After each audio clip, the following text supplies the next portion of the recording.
Uma boa noite a todos.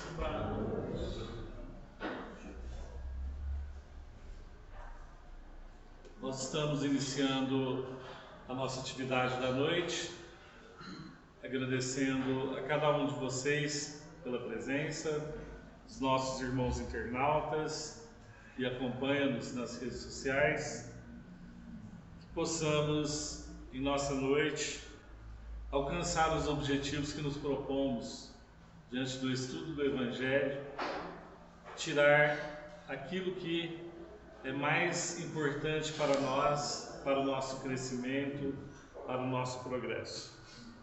Que Jesus, na sua infinita bondade, possa nos envolver a todos, emanando luz e paz em nossos corações. Vou fazer uma leitura para a gente começar o nosso trabalho. Do livro Pão Nosso, Tabernáculos Eternos. Também vos digo, granjeai amigos com as riquezas da injustiça, para que, quando essas vos faltarem,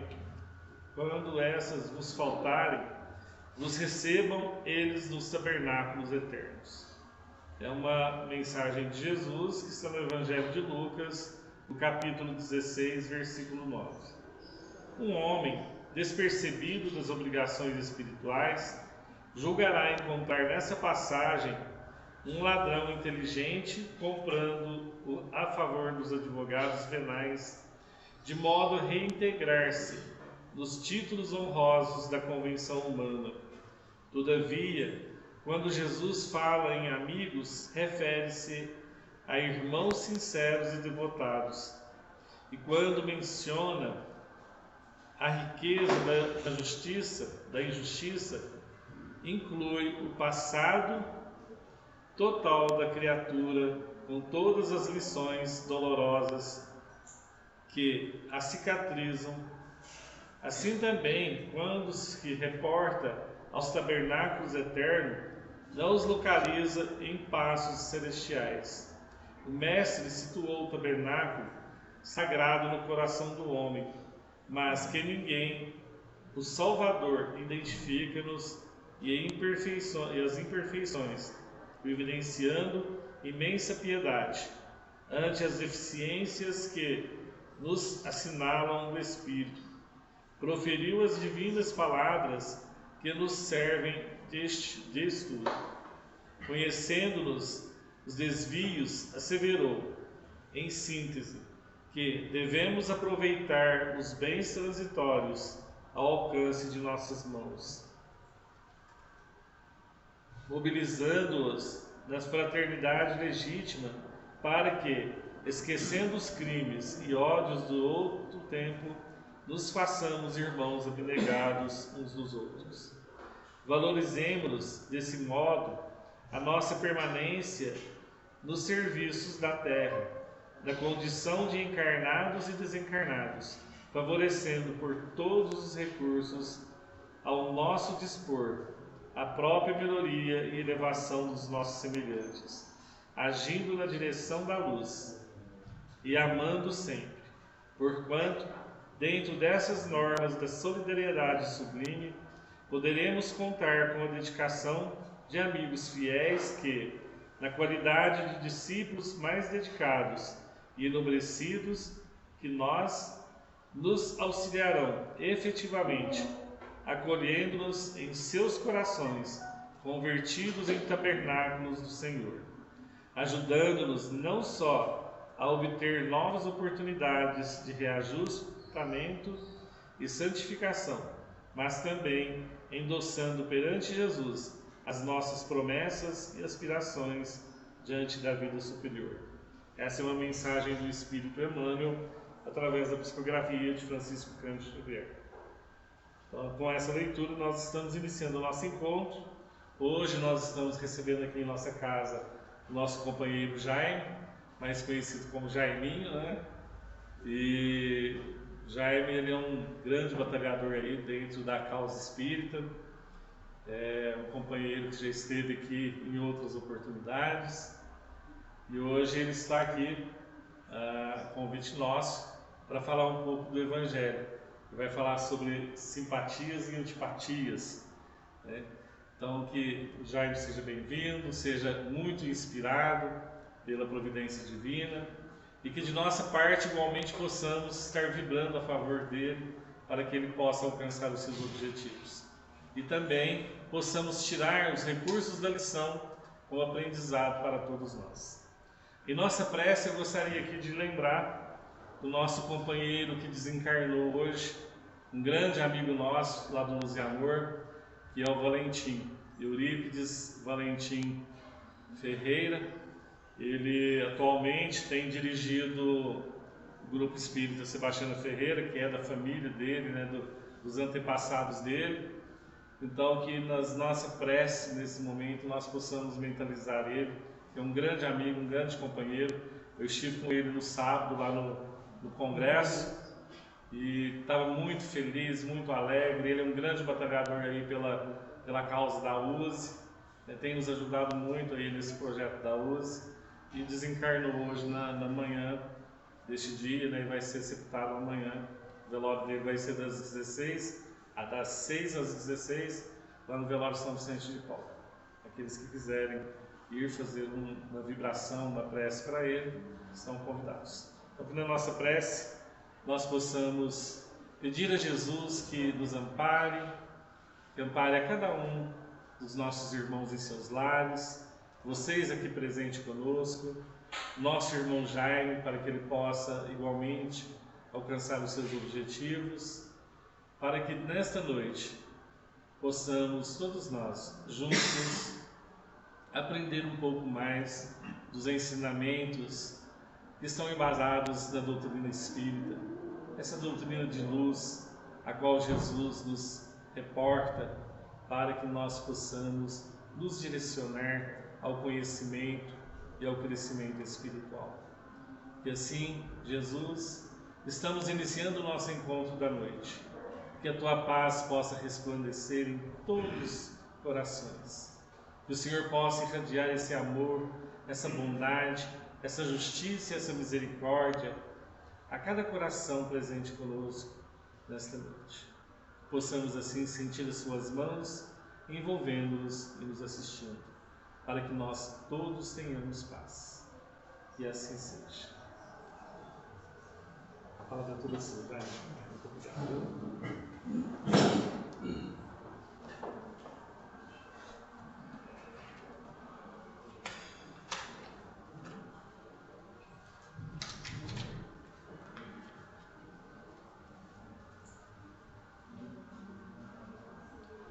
Meus irmãos, boa noite. Boa noite. Quero dizer que é uma alegria muito grande estar presente aqui. É um trabalhinho que está marcado já há vários meses, mas eu preciso começar fazendo uma explicação. Esse trabalho, na verdade, nem é propriamente meu. Tem muita coisa nossa que a gente pegou, estudou, olhou, ouviu. Em suma, esse trabalho tem até no YouTube, mas não é todo mundo que gosta de ver palestra no YouTube. Nem sempre as pessoas clicam lá no YouTube, procuram determinado assunto e toma conhecimento desse assunto uma vez, ou duas, três, quatro, sei lá. Com relação ao assunto que nos traz aqui, que é simpatia e antipatia terrenas, eu quero confessar para vocês que é o melhor trabalho que eu já vi sobre esse assunto na minha vida, sobre simpatia e antipatia terrena. Foi feita por um companheiro espírita de São Paulo. Ele frequenta lá o Centro Espírita Maria Angélica, em São Paulo, e ele fez esse trabalho espetacular, na minha visão. Claro que eu não tenho a oratória dele, portanto, não vai, vamos dizer assim, nós não vamos conseguir impactar vocês se fosse ele igual, se fosse ele que estivesse aqui. Mas nós vamos procurando fazer o melhor. Vamos tentar fazer o melhor. Mas o trabalho já existe. Só que é muito bonito, eu acho que é muito preciso, muito simples e muito objetivo. Por isso, de vez em quando eu faço esse mesmo trabalho em alguns lugares, evidentemente nunca omitindo o fato que é vamos dizer assim, que é um trabalho dele, Paulo Nagai. Pois bem, então inicialmente que Jesus possa nos abençoar a todos em mais uma noite de estudos, que é tarefa aqui da casa, como disse o Nilson, né? Então hoje nós vamos falar sobre simpatias e antipatia terrenas. Nós vamos ter a oportunidade de conhecer ou reafirmar os conceitos que a doutrina espírita traz, explicando essa situação. Porque nós costumamos falar que quando a gente se dá bem com uma pessoa, principalmente nós espíritas, aqueles que são espíritas novos, né? Costuma dizer o seguinte: nós devemos ter sido alguma coisa na outra, em alguma encarnação passada, se referindo à relação de um com o outro. Alguma coisa pode até ter sido, não necessariamente esse seria o principal motivo, né? E também quando nós não nos damos bem com a pessoa, nós costumamos usar o mesmo raciocínio. Nós devemos ter sido inimigo em alguma encarnação. Ou então a gente terceiriza e fala que o meu santo não cruzou com o teu. Aí joga a culpa para o santo, que se existisse também não seria o culpado por essa situação. Então a gente desvia, na verdade, toda a responsabilidade e terceiriza ela. Os conceitos espíritas são muito claros explicando esses mecanismos. E é isso que a gente vai trazer aqui. As informações que a doutrina espírita dispõe para nós entendermos o motivo desse negócio. Então nós vamos ver mecanismos. O Livro dos Espíritos trata do assunto em 6 questões. E o nome é com esse nome: simpatia e antipatia terrena. Vai da pergunta número 386 a 391. Isso para quem quiser chegar em casa e dar uma olhada, eu acho que é sempre bom, né? E nós vamos ler a pergunta número 388, que ela é a base da explicação que os espíritos dão para nós. A pergunta é a seguinte: os encontros de certas pessoas que algumas vezes ocorrem e se atribuem ao acaso, não seria o efeito de uma espécie de relações simpáticas? A resposta dos espíritos: há entre os seres pensantes ligações que não conheceis ainda. Naquela época, o magnetismo é o piloto dessa ciência que mais tarde conhecereis melhor. O mais tarde é agora, já era tempo da gente conhecer esse assunto, né? Da gente entender esse assunto. E dentre as questões, nós vamos procurar passar por elas de uma maneira geral, para nós entendermos o conjunto da obra. Primeiro, essa indicação dos espíritos de que o magnetismo é a solução disso. A Gênese também trata desse assunto no capítulo 14, 14, quando fala de fluidos, em que os espíritos mandam, se a gente não entender bem o que seja o fluido, estudar o fluido magnético, ou seja, o fluido do ímã, que apesar da gente não ver, nós observamos os efeitos desse fluido, que é o que com certeza todos nós já praticamos, é pegar o ímã e se aproximar na geladeira, não é verdade? E o que acontece ali quando a gente faz isso? Há uma atração, e é isso que os espíritos pedem para nós observarmos. Da mesma maneira que o médium, quando dá passe, ou nós mesmos exalamos alguma energia, e a gente não vê, a não ser os médiums que tenham evidência, não é isso? Mas ele fala assim, você também não vê o fluido do ímã, porque a gente não vê o fluido do ímã, mas ele tem um efeito. Então, quando você vai encostando o ímã na geladeira, há uma força de atração aí, que por mais que a gente tenha a tendência de achar que é a geladeira que atrai o ímã, mas não, é o ímã que atrai a geladeira.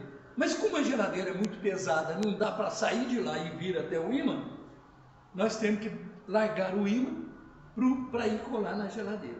Mas quem está proporcionando aquele campo magnético ativo para exercer uma influência na geladeira é o ímã. E aí nós vamos buscar os conhecimentos atualizados que a doutrina espírita tem, que vieram por espíritos como André Luiz e outros, mas nós vamos pegar André Luiz porque já está na mão, né? Quando ele, falando de aura, ele puxa lá, começando a falar sobre reinos inferiores da criação, e fala nos minerais, no vegetal e nos animais, ele já começa mostrando pelo fato que a fotografia química, em determinadas circunstâncias, ela detecta uma energia, um halo energético ali. Então ele fala que todos os seres, dos mais simples ao mais complexo, eles emitem essa energia. Quanto mais complexo o ser, mais complexa é a energia e a formação dela. Nos minerais, é puramente a vibração da matéria. No reino vegetal, ele já tem ali fluido vital. No animal, existe um pensamento descontínuo ainda, mas rasgos de pensamento.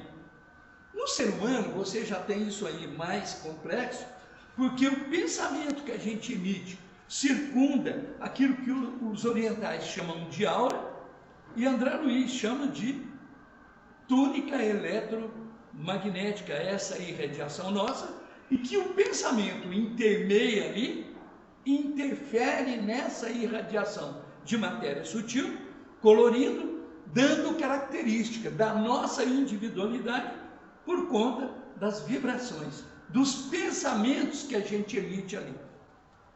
Então nós vamos entender, ou pelo menos procurar entender, por que esse campo. Todos nós somos formados de átomos, que são formados de partículas e subpartículas e mais subpartículas, e o Espiritismo, desde a sua codificação, diz que toda matéria existente no universo, ela é derivada do fluido cósmico universal. O fluido cósmico universal seria a matéria mais pura. Hoje, pelas experiências do acelerador de partículas, cada vez maiores, você provoca um choque e vai tendo a detecção de partículas cada vez menores. Mas você sempre tem, e essa é uma informação de André Luiz, que nós não precisamos recorrer à informação científica, porque a gente já tem a informação de André Luiz, mas, evidentemente, uma hora isso vai ser comprovado. Então ele pega que o átomo que nós observamos na matéria densa, quando ele fala da matéria mental, que é a matéria sutil, ela ainda é um núcleo com partículas positivas, tendo partículas negativas girando em torno.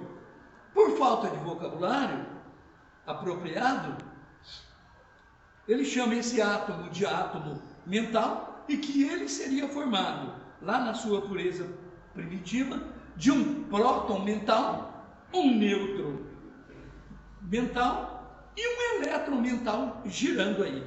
Quer dizer, um elétron primitivo. Então, se você pega e vai quebrando essas partículas, uma hora essas partículas não vão mais se subdividir. Então, se alguém perguntar qual seria a estrutura de matéria mais sutil que teria no universo, seria realmente formada por um próton primitivo, um nêutron primitivo e um elétron primitivo girando em torno. O nome que será dado quando isso for descoberto, a gente não sabe, né? Provavelmente, quando descobrir, né? A gente não sabe, mas provavelmente vai levar o nome do cientista que descobriu. Geralmente é assim, né, que acontece. Mas nós, pela revelação de André Luiz e pela lógica que se impõe, porque já está lá no Livro dos Espíritos, quando Kardec questiona sobre a molécula, e pergunta se ela tem forma, os espíritos dizem que sim, dizem que tem, e pergunta mais, se ela é constante ou variável, aí ele já dá a base do que hoje é o conhecimento do acelerador de partículas, que o pessoal chama de física quântica. Quando você fala isso, é a matéria sutil que está ali.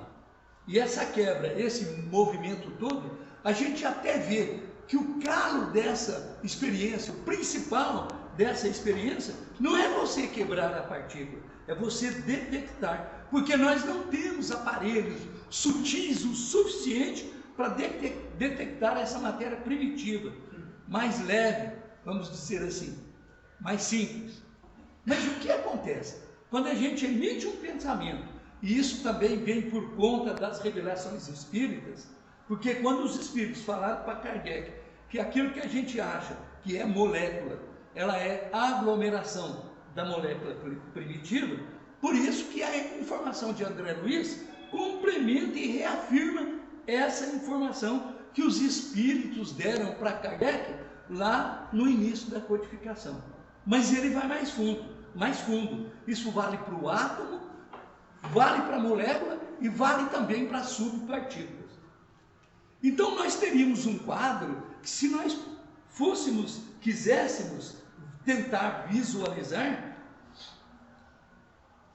seria mais ou menos dessa forma. No extremo nós teríamos o fluido cósmico universal puro, matéria mais sutil, repito, que existe no universo, e do outro lado no outro extremo nós teríamos a matéria densa. E aqui no meio, uma infinidade de estruturas que a gente teria por conta dessas formações.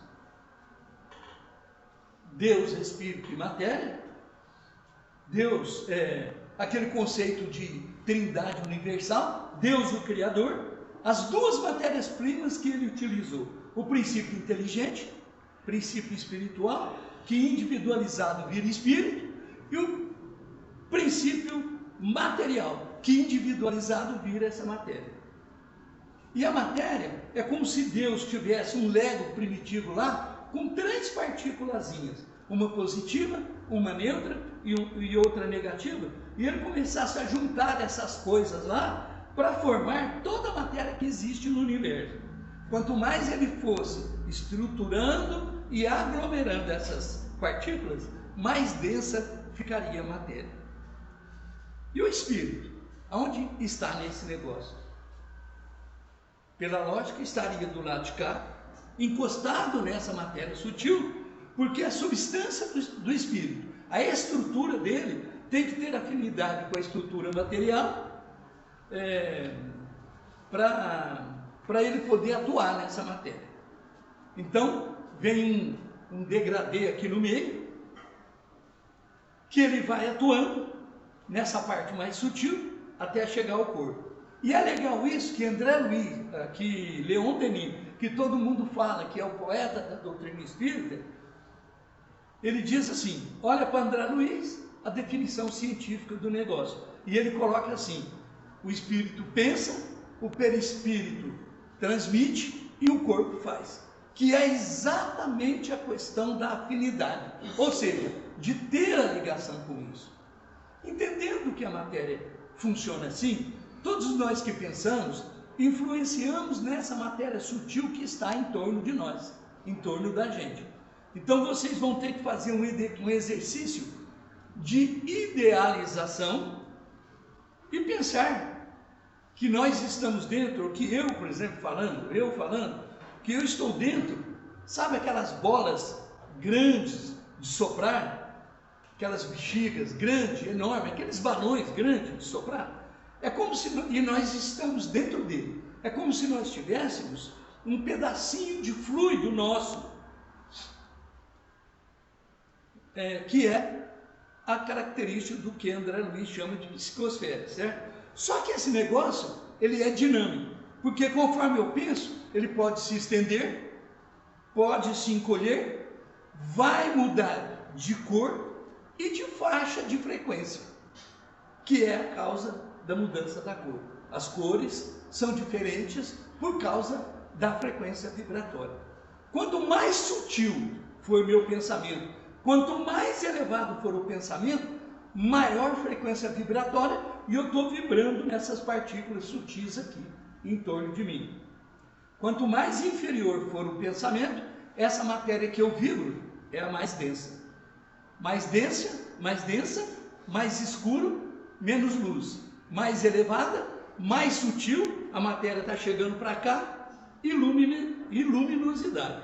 E essa coloração vai de acordo com cada um, Ainda o capítulo 14 de fluidos. Cada pensamento que emitimos, ele qualifica essa matéria de uma maneira diferente. E cada sentimento tem uma característica. Quem já leu sabe. O livro dos Espíritos fala, o fluido pode ser dulcificante, adstringente, irritante, e cada sentimento está agregado a essa qualificação. É a causa da qualificação. Então vamos lá.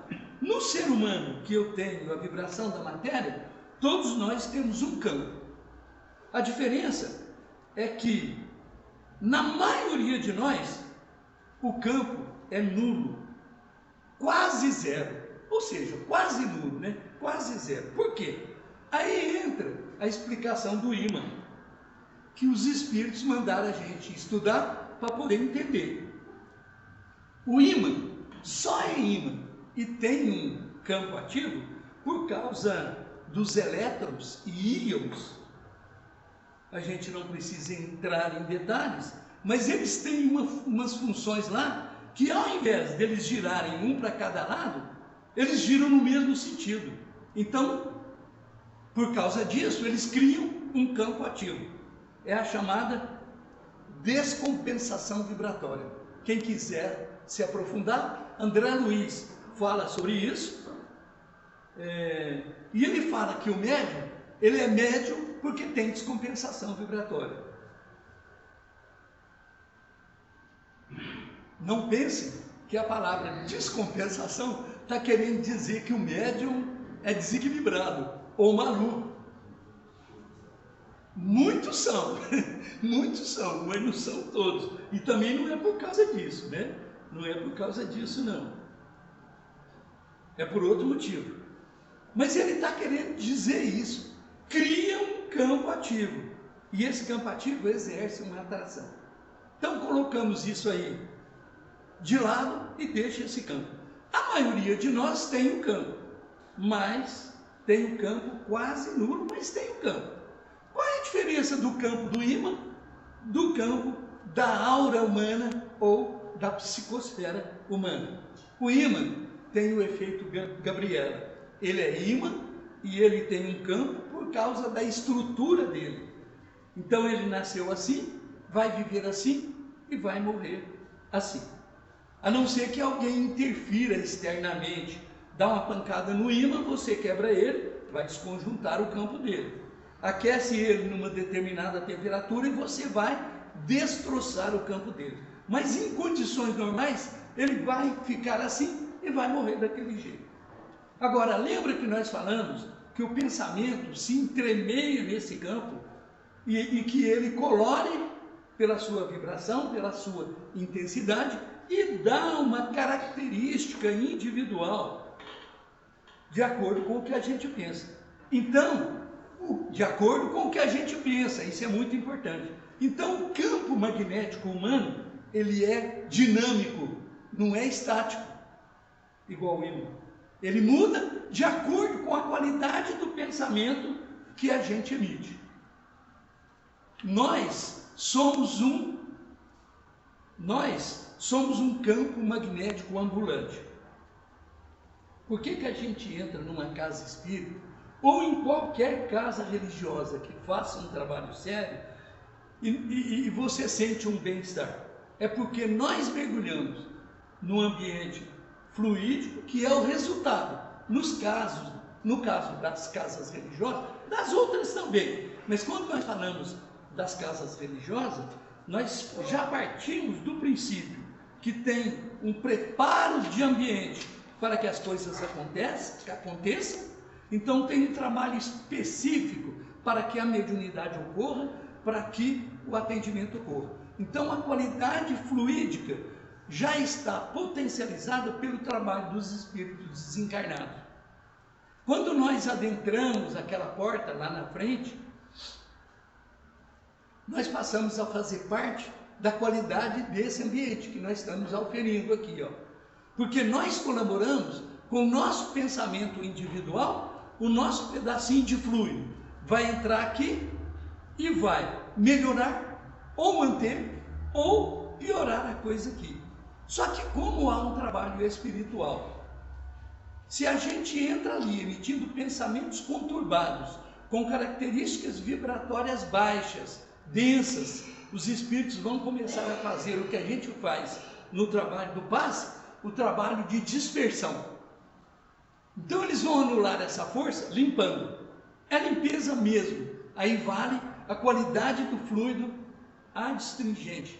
A gente imagina que está com uma espada de Jedi na mão e que vai tirando a sujeira que está em volta do outro. Porque a gente tem facilidade de imaginar que o outro está cheio de sujeira em volta. O difícil é na hora do alto passo a gente imaginar que nós também estamos cheios de sujeira em volta de nós. Porque a gente vê a do outro e não costuma ver a nossa. Mas isso vale para todo mundo. Médium não é santo e pela característica da própria mediunidade, ele tem mais propensão de absorver essas coisas do que as pessoas que não têm mediunidade. No sentido de que ele tem um campo ativo. Se ele tem um campo ativo, ele vai atrair tanto os pensamentos mais poluídos quanto os melhores pensamentos. Aí vocês vão falar assim, então é covardia com o médico, coitado do médico. Uma coisa e outra, e é difícil, né? Não, não é.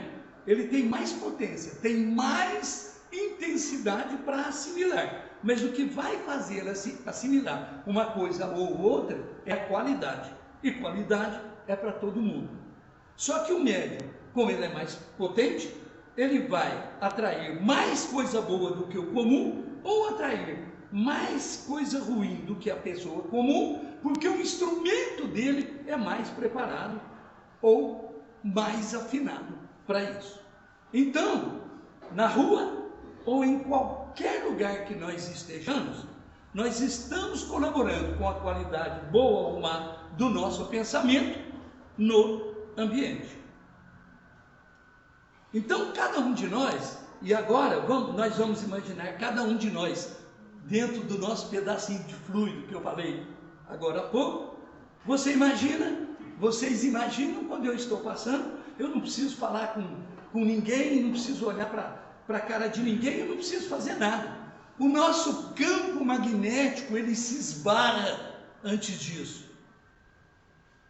E isso causa ou uma sensação agradável ou uma sensação desagradável.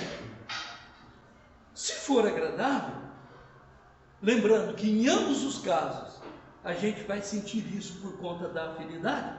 Então, se eu sentir alguma coisa agradável quando passamos por perto um do outro, é que somos afins. Ou somos os dois bons, ou somos os dois meio barro, meio tijolo. Mas a qualidade é muito parecida. O fato de vocês, às vezes, sentir um antagonismo, quando se encontra com o outro, sugere a seguinte pergunta: quem sente primeiro? É sinal de que ele é pior do que o outro? Não, é só a gente lembrar do trabalho que a gente faz de atendimento a desencarnado. Às vezes o espírito chega, incorpora no médium,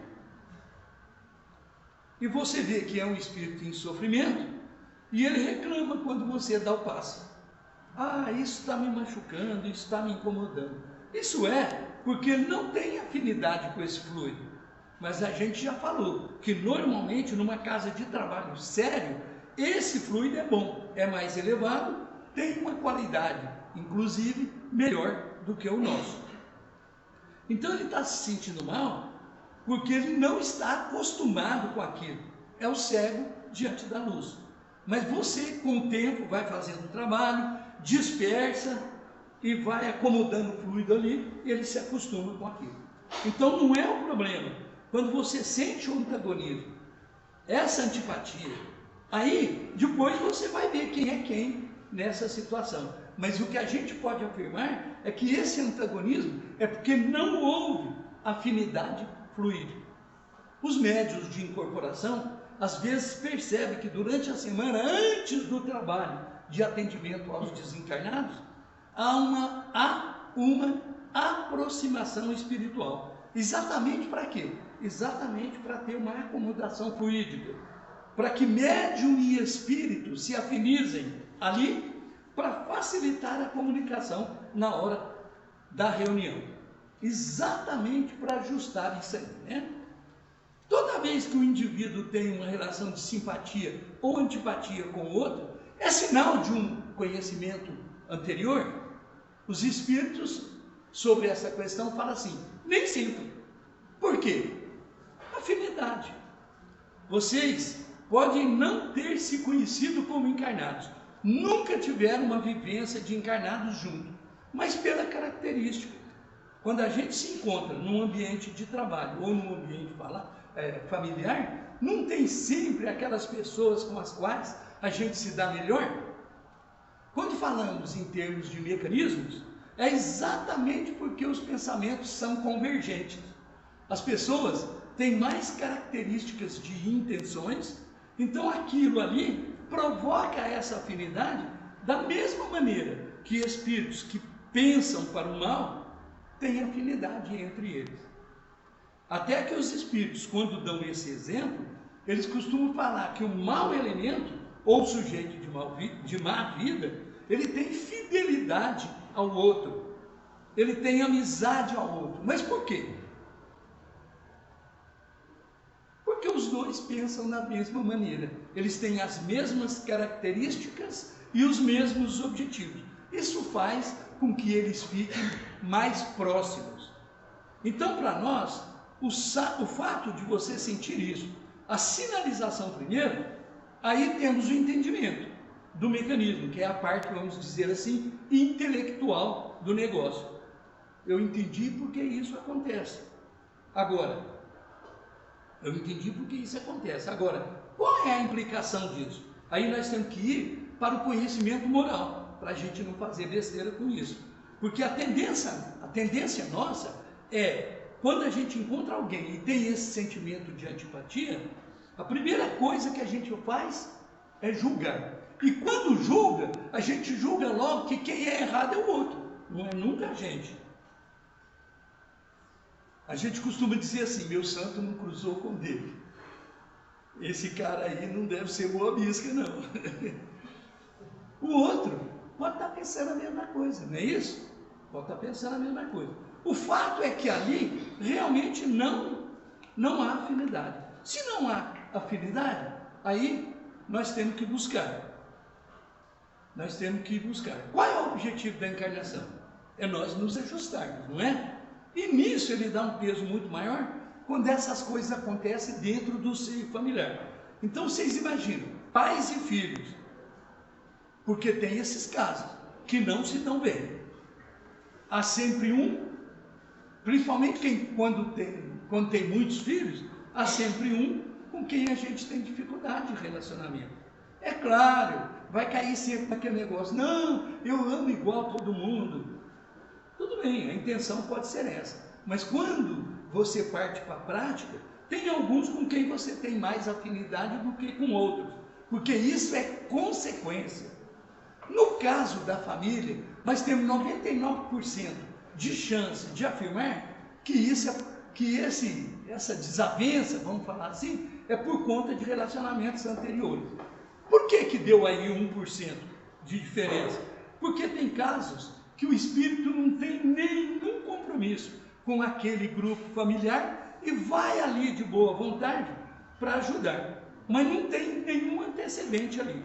Mas normalmente nós, como espíritos numa encarnação, e aí vai do planejamento e do objetivo da encarnação, que é progredir, esse planejamento é feito de modo a atender às necessidades de evolução do espírito.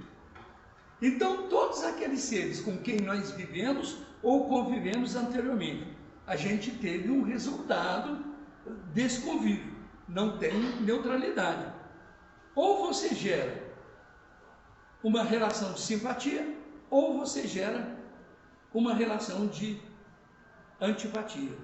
Pode ter relações diferentes? Sim, pode. Mas aí é praticamente aqueles casos que não houve continuidade na relação. Aquele caso do 1%, né? O que estamos querendo dizer é o seguinte, é que não tem ponto sem nó. Num relacionamento, ou sempre a gente gera no outro um sentimento de simpatia ou então de antipatia. É o plantar e colher, isso sempre é assim. Então, a gente sempre gera no outro uma relação, alguma coisa, a gente sempre cria alguma coisa no outro, ou algo de bom ou algo de ruim. E tudo que eu fiz retorna para mim, numa futura reencarnação. Aí, eu olho um relacionamento hoje, e ele está me mostrando uma relação antipática, ou pelo menos pontas a aparar, é porque isso foi gerado lá atrás, e os espíritos que estão envolvidos nessa situação estão sendo convidados pela lei para se reharmonizar. E o melhor cenário para que isso ocorra é exatamente na família. É exatamente na família. E quanto mais grave for a situação, mais próximo é o elo. Então todo mundo fala assim, aquele tio chato, aquele primo esquisito. Não, isso aí ainda é café com leite. Mas você está lá, marido e mulher, pais e filhos. O rolo está ali. E a gente tem que desenrolar esse negócio. Certo? Então esse entendimento não basta apenas rezar dois Pai Nossos, duas Ave Maria, que é o resíduo que a gente traz lá de outra religião, que vai resolver tudo. Não vai. Por quê? Porque nós estamos reforçando o conhecimento que a doutrina espírita faz, de que tudo que a gente exala é resultante do nosso pensamento que está por debaixo. Que está por debaixo. É a causa primária do nosso comportamento. E eu tenho que trabalhar onde? É na causa, não é no efeito. E a causa é meu modo de pensar, que gera o quê? Meu proceder. Por isso Kardec fala que a solução do problema moral que a gente está passando é a educação, mas não a educação do banco de colégio, é a arte de educar, a educação moral, aquela que cria, que muda hábitos, que gera o bom proceder. Essa educação moral que qualquer um pode dar. Às vezes a gente fica arrepiado, agoniado, quando escuta que tem que dar mais educação. Quando fala isso, aí a pessoa pensa em construir mais escola. É claro que o professor é útil e que a escola ajuda, mas o trabalho primário não depende de dinheiro, nem depende de educação. Depende de papai e mamãe. Prova disso, vai para as áreas mais carentes e você vai ver ali pessoas com muito mais consistência moral do que em lugares onde você tem pessoas abastadas e com estudo. Por quê?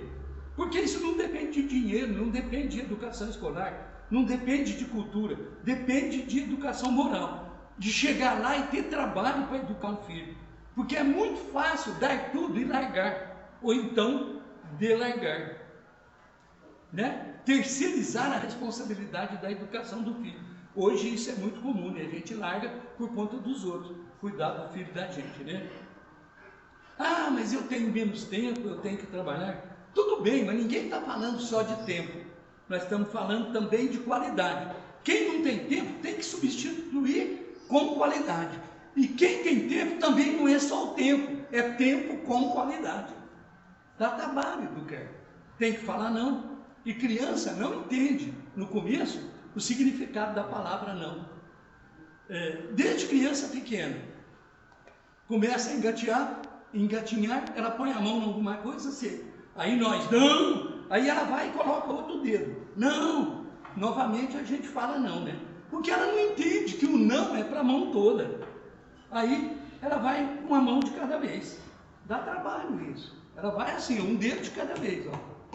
Não é verdade? E a gente sempre falando não. Então, dá trabalho isso, mas vale a pena. Qual que é a compensação disso? Em toda casa tem sempre um carrinho de bebida na copa, na sala, um aparelho de som, essas coisas comuns que a gente tem em casa, né? Se o processo de educação for bem realizado, quando você for visitar alguém, quando você for realizar alguém, você não vai ter o menor problema. Porque a tendência é a criança mexer em tudo. E isso dá um trabalho danado ensinar. Mas se você ensinar certinho, quando você for visitar as pessoas, você pode deixar. Fica outros pais lá passando um aperto danado com o filho, né? Para não mexer nas coisas dos outros. E você está tranquilo porque você ensinou certo. Porque na sua casa foi assim. Porque você teve trabalho. Então, dá um trabalho danado isso. Por quê? Porque essa é a função do papai e da mamãe, é educar. E educar partindo lá do princípio, a primeira infância, que é onde as mídias estão em branco para receber novas gravações, que é a educação. Então vamos lá. Se eu sei que tudo isso é gerado no pensamento do espírito, comportamento também, então eu tenho que mudar exatamente a minha maneira de pensar. Por isso que a gente está aqui. Dentro da doutrina espírita, a gente está buscando uma nova maneira de encarar a vida. E isto é a beleza da doutrina espírita. A gente não vem aqui buscar coisas que a gente vai, quando chegar em casa, guardar numa estante ou numa gaveta. Nada disso. O que a gente escuta aqui tem que ser aplicável lá na nossa casa. Se a gente sair de uma reunião espírita e não levar nada para aplicar na vida lá fora, das duas uma, ou a gente não entendeu nada, ou quem falou aquilo não falou nada certo. Porque não tem como não ser aplicado. Então, quando você fala de antipatia, é igual briga de marido e mulher, ou de namorado. Não tem um culpado. Num relacionamento qualquer, de amizade, ou de qualquer coisa que você pensar, é bilateral. É dos dois lados, não é verdade? Vai lá no Evangelho, a gente vê. Porque veja só, quem tem maior tolerância tem que dar mais. Vai lá no Evangelho e você vê. Parábola dos talentos. A quem tem mais, mais vai ser dado. A quem não tem, vai ser tirado. Não é isso? Porque a responsabilidade é de quem tem mais conhecimento. Então, quem tem mais conhecimento tem mais responsabilidade em cima daquele relacionamento. A cota dele para aquilo ali dar certo é maior do que a do outro. Por quê? Porque ninguém pode dar o que não tem. Não se pode exigir de uma pessoa que não tem esse entendimento que ele tenha uma ação, porque essa ação não vai corresponder ao que você quer que ela pense. Então a doutrina espírita serve para isso. Se existe um antagonismo, eu vou observar primeiro em mim. Aí eu conheça-te a ti mesmo. O que eu estou colaborando para que isso não dê certo? Porque, de repente, se eu não me dou bem com alguém e eu começar a analisar isso, é que esse antagonismo pode ser porque eu sou um crítico ferrenho, não é verdade? Eu só abro a boca para criticar o outro. E às vezes a gente faz muito isso com os nossos filhos. E como os filhos é nosso espelho, a gente acaba fazendo um monte de bobagem, né? Quer dizer, se a gente fizer isso da maneira errada, vai gerar no filho uma baixa estima. Da mesma maneira o contrário. Quando eu fico só jogando florzinha em cima, concordando com tudo que o filho faz, até quando ele faz errado. Nós não podemos fazer isso. O que eu estou passando para ele? Essa pessoa, quando crescer, não vai respeitar ninguém. Então o equilíbrio aí é para isso. E nessa identificação, nunca a identificação é para acusar. A identificação do problema é para quê? É para resolver. Então, se eu observo que a minha crítica ácida, que está promovendo ou provocando um antagonismo nesse relacionamento, o que eu tenho que fazer? Ser menos crítico, menos ácido. Porque nós podemos falar tudo um para o outro. Tudo nós podemos falar um para o outro. Depende da maneira como a gente fala. E tem gente que confunde muito isso, né? Tem umas coisinhas aí que o pessoal joga, ainda mais agora com as facilidades de comunicação pela mídia, a gente joga como se aquilo fosse verdade absoluta. Entre estar com a razão e ser feliz, eu prefiro ser feliz. Agora, quem vai ser realmente feliz sem ter razão absoluta naquilo que pensa ou que fala? Isso vale para a gente fazer igual o Chico, igual aquela receita do Chico.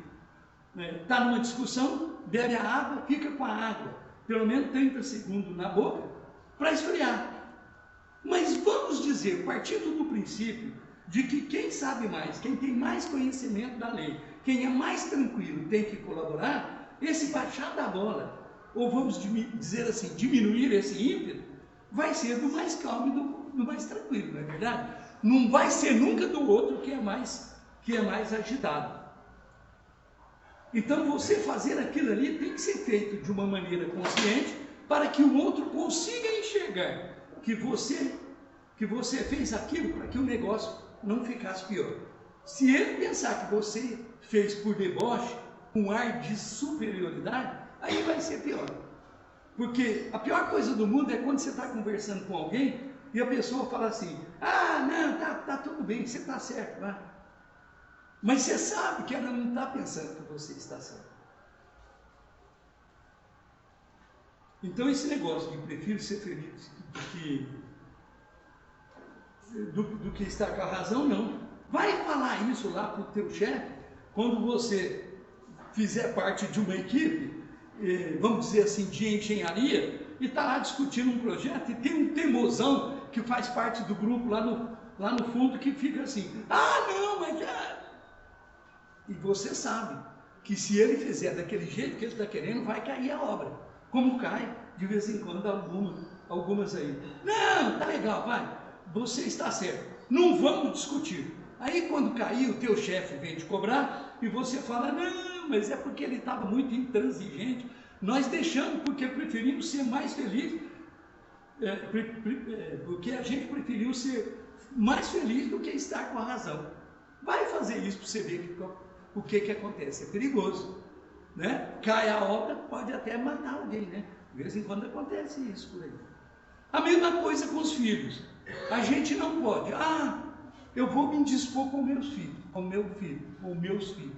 Para não indispor com meus filhos, eu vou deixar rolar. Não é assim. Vou falar uma coisa para vocês, que eu tenho certeza que todos os pais que estão aqui há de concordar comigo.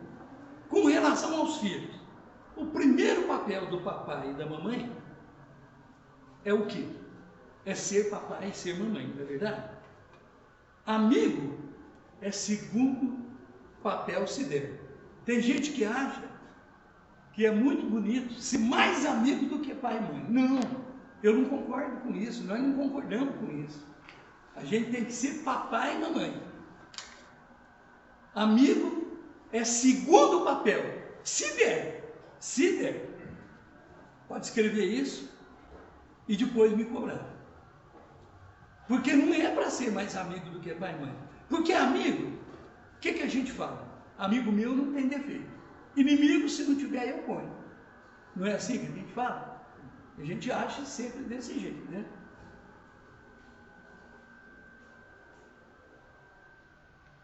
Então não é assim que a gente tem que tratar o filho. A gente tem que dizer não quando é não e dizer sim quando é sim. Agora, para amigo, a gente diz sim sempre, não é? Até para fazer besteira. O cara chama, você vai. Depois que a gente vai evoluindo na doutrina, aprendendo muita coisa na doutrina, a gente muda a maneira de ser, né? A gente passa a entender que a coisa não é bem assim. Lembrando que a responsabilidade pelo filho é sempre nossa. Não acaba nem com a morte, não acaba. A gente continua sendo responsável por aquilo que o filho se transformou. Então, é a responsabilidade e esse entendimento. Então, o objetivo de entender o mecanismo disso é eu usar isso a meu favor para destruir esses antagonismos. Sabe aquela pessoa que quando você entra, você dá bom dia e a pessoa fica assim, fazendo careta, né? Eu garanto que se você der bom dia todo dia, depois de uns 10, 15 ou 20 anos, ela vai responder. Pode até demorar mais que isso, mas ela vai responder. Agora, não dê bom dia esperando ela devolver o bom dia, quer dizer, ou seja, ela dá um bom dia de volta. Você dá bom dia. Se o bom dia for dado de coração, bom dia. Não importa se ela dá ou não. Eu estou desejando bom dia para ela. Se ela não responder, o problema não é meu. O problema é dela. Não é verdade? Agora, se eu ficar com charme, me senti ofendido. Aí é o quê? É frescura. Em outras palavras, é excesso de sensibilidade. Não é verdade? Não pode. Você cumprimenta. Se ela responder, tudo bem. Se ela não responder, paciência. Eu fiz a minha parte. A outra pessoa tem que aprender a fazer também a parte dela. Então é por aí. É por aí. É entender isso. E se não for assim, a relação não vai ser construída. Você não muda essa vibração. Porque ninguém vai fazer isso para você. Não adianta, ó. Aqui, como em todo centro, tem um caderno de prece, não tem? Não tem um caderno de prece? Tudo bem, é só parar para pensar, ó. Veja só. Não adianta você ir lá, botar o nome da pessoa no caderno de prece. Por exemplo, no seguinte sentido eu estou falando. Eu estou com um problema com alguma pessoa. Aí eu vou lá e coloco o nome da pessoa lá. Eu estou partindo de que princípio? De que o problema é do fulano, não é? Mas eu posso mudar o fulano? Quem eu posso mudar num problema de dois? Eu ou o fulano? Você não pode mudar o outro, você muda você. Não é verdade? Então não adianta colocar lá o nome no caderno de prece se você não se dispuser também a mudar a sua maneira de ser e tudo mais. Não é isso? Então é isso. Quer dizer, eu mudando o meu pensamento, a minha maneira de ser, pelo menos eu não vou estar alimentando esse antagonismo. Eu vou estar anulando, trabalhando no sentido contrário. Então é por aí. O pensamento é a origem de tudo. E o pensamento que nós estamos falando é o pensamento como mecanismo. É o que eu sou como espírito. A ação já é reflexo disso. Por mais que a gente não note, a gente só faz o que a gente pensa. Eu não pensei para fazer. Não, pensamos sim. Pensamos sim. Posso não ter pensado agora, mas o ato reflexo é resultado de algo que está alimentado. É como eu sou. Agora, nós somos obras em construção. Nós estamos em construção, não é verdade? Então é o que Paulo falou. Por que eu faço tudo aquilo que eu não quero e o que eu quero não consigo fazer? Isso aí é exatamente o retrato de todos nós. Está dentro da doutrina espírita. Nós já sabemos disso. Nós já sabemos disso. Mas entre o saber e o fazer, tem um processo de educação da alma. E esse é trabalhoso, né, gente? Então eu vou querer fazer a escolha certa, eu vou querer fazer uma coisa certa, mas o hábito adquirido em milênios ainda vai estar falando mais alto. Que dia que isso vai mudar e eu vou fazer a escolha certa? Quando a dor dessa escolha for maior do que o prazer que ela me dá. E para terminar, gente, ó, eu até falei mais do que eu queria falar. Eu queria terminar agradecendo o carinho de vocês para comigo. Toda vez que eu venho aqui, eu sou muito bem recebido, graças a Deus. Aí eu pensei em retribuir isso de algum modo. Como é muito difícil presentear uma plateia dessa, a única maneira que eu encontrei foi presentear desejando. Então eu pedi ajuda para o poeta. E o poeta permitiu que eu fizesse isso. Diz assim: Desejo primeiro que você ame, e que amando também seja amado, e que se não for, seja breve em esquecer, e que esquecendo não guarde mágoa. Desejo, pois, que não seja assim, mas se for, saiba ser sem desesperar.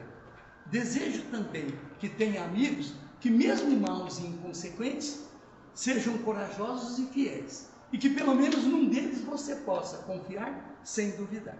E porque a vida é assim, desejo ainda que você tenha inimigo, nem muitos nem poucos, mas na medida exata, para que algumas vezes você se interpele a respeito de suas próprias certezas, e que entre eles haja pelo menos um que seja justo, para que você não se sinta demasiado seguro. Depois, desejo que você seja útil, mas não insubstituível, e que nos maus momentos, quando não restar mais nada, essa utilidade seja suficiente para manter você de pé. Desejo ainda que você seja tolerante, não com os que erram pouco, porque isso é fácil, mas com os que erram muito e irremediavelmente. E fazendo bom uso dessa tolerância, você sirva de exemplo aos outros. Desejo que você, sendo jovem, não amadureça depressa demais, e que, sendo maduro, não insista em rejuvenescer, e que, sendo velho, não se dedique ao desespero, porque cada idade tem o seu prazer e a sua dor, e é preciso deixar que eles escorram por entre nós. Desejo, por sinal, que você seja triste, não o ano todo, mas apenas um dia, mas que nesse dia descubra que o riso diário é bom, o riso habitual é insosso e o riso constante é insano. Desejo que você descubra com a máxima de urgência, acima e a respeito de tudo, que existem oprimidos, injustiçados e infelizes, e que estão à sua volta. Desejo ainda que você afague um gato, alimente um cuco e ouça o João de Barra erguer triunfante o teu canto matinal, porque assim você se sentirá bem por nada. Desejo também que você plante uma semente, por mais minúscula que seja, e acompanhe o seu crescimento, para que você saiba de quantas, muitas vidas é feita uma árvore. Desejo outro sim que você tenha dinheiro, porque é preciso ser prático, e que pelo menos uma vez por ano, coloque um pouco dele na sua frente e diga: isso é meu, só para que fique bem claro quem é o dono de quem. Desejo também que nenhum dos seus afetos morra. Desejo também que nenhum dos seus afetos morra, por ele e por você, mas que, se morrer, você possa chorar sem se lamentar e sofrer sem se culpar. Desejo, por fim, que você, sendo homem, tenha uma boa mulher, e que, sendo mulher, tenha um bom homem, e que se amem, hoje, amanhã e nos dias seguintes. E quando estiverem exaustos e sorridentes, ainda haja amor para recomeçar. E se tudo isso acontecer, não tenho mais nada a lhes desejar. Muita paz.